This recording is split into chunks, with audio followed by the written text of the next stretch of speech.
हम बात उत्तराखंड की भी करेंगे, जहां मसूरी में लैंड जिहाद का मुद्दा गर्माता जा रहा है। मसूरी से कुछ दिन पहले ही एक वीडियो सामने आया जिसमें कई मज़ारें एक साथ नजर आ रही थी।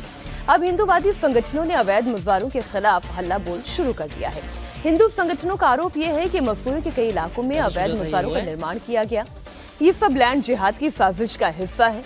हिंदू संगठनों के प्रोटेस्ट के बाद डीएफओ ने जांच के आदेश दिए और आज जिन जमीनों पर मज़ारें बनी हैं उनका सर्वे और पैमाइश प्रशासन करने जा रहा है। सारे लॉकडाउन से पहले के बने हुए जितनी भी मज़ार हैं, लॉकडाउन में बने हैं। लॉकडाउन के पहले एक मज़ार हुआ करती थी और ये साफ दर्शाता कि ये लैंड जिहाद के निशान है। ऐसे ही पूरी मसूरी में कहीं ना कहीं मज़ार बनी हुई है और सारे लैंड जिहाद हो जा रहा है। यहाँ कोई देखने वाला नहीं, न शासन न प्रशासन। अभी एक ये तो वीडियो के माध्यम से पता अभी चला एक बड़े मोड़ के ऊपर है, एक बड़े मोड़ के ऊपर है, एक पेट्रोल पंप के पास है, एक और सामने बन रही है जहाँ कब्रिस्तान है, वहाँ पे अभी नहीं बन रही है। ठीक है, अंडा खेत में बन रही है।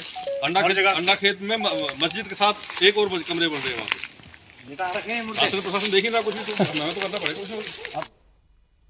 हालांकि ये जो टर्मिनोलॉजी है लैंड जिहाद, अगर असदुद्दीन ओवैसी की भाषा में अजीत जी पूछिएगा तो कहेंगे कि ये जिहाद नहीं है, लेकिन है क्या? जमीन को हड़पने का काम ही तो किया जा रहा है। मज़ार कैसे बन जाएगी उस क्षेत्र में जाकर? ये उत्तराखंड की एक बड़ी समस्या निकल के आई है। उत्तराखंड और हिमाचल प्रदेश दोनों जगह हम लोग देख रहे हैं ये अवैध मस्जिदें, और जब अवैध मस्जिदों की पहचान शुरू हुई तो लोगों ने खुद से तोड़ना शुरू किया। लगा कि जब सब तोड़ दिया जाएगा तो ये उत्तराखंड में भी हो रहा है। उत्तराखंड की डेमोग्राफी बड़ी तेजी से बदल रही है।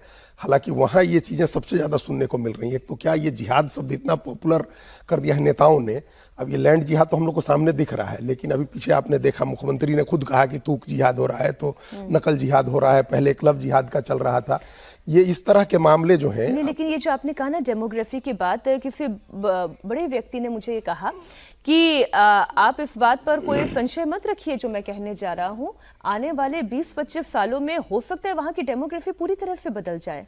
नहीं, ये क्या है कि ये अब तो दिखाई दे रहा है कि पिछले लंबे समय से में कुछ ऐसी योजना बनी है मुस्लिम फंडामेंटलिस्टों के अंदर जी, जिसके तरह ये केवल 2 ही राज्य नहीं है, अनेक मतलब इसी ढंग से कहीं मजार बना के, कहीं मस्जिद बना के, कहीं धर्म परिवर्तन की फैक्ट्री बना के छांगुर की तरह, कहीं कोई डॉक्टर है, अब उसका भी जो आ रहा है केपीएम उसमें किंग जॉर्ज मेडिकल कॉलेज का, कि उसके पास से वो सब निकले हैं कि कैसे कैसे लड़कियों को टारगेट करना है, धर्म परिवर्तन करना है। तो प्लान हुआ है। उत्तराखंड में जो मुख्यमंत्री ने पिछले हफ्ते बयान दिया था, सबको आपके दर्शकों को ध्यान में होगा कि राजधानी देहरादून में घंटा घर के पास एक आवासीय क्षेत्र में मजार बना दिया गया। वहां पता चल रहा है कि बाद में जब उसकी खुदाई वगैरह हुई तो कोई वहां से कुछ निकला ही नहीं।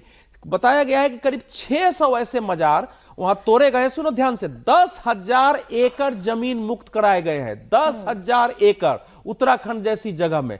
ये ऑन रिकॉर्ड मुख्यमंत्री का बयान है और इसमें किसी में भी एक शौ नहीं निकला है नीचे। और ये दिल्ली में ना, एक दिल्ली में हम लोग मंडी हाउस जाते थे, ये मज़ारों के ऊपर बुलडोजर चला दो तो फिर कहा यह जाता है कि मुसलमानों को बुलडोज किया जा रहा है। ये एक धारणा बनाने की कोशिश होती है।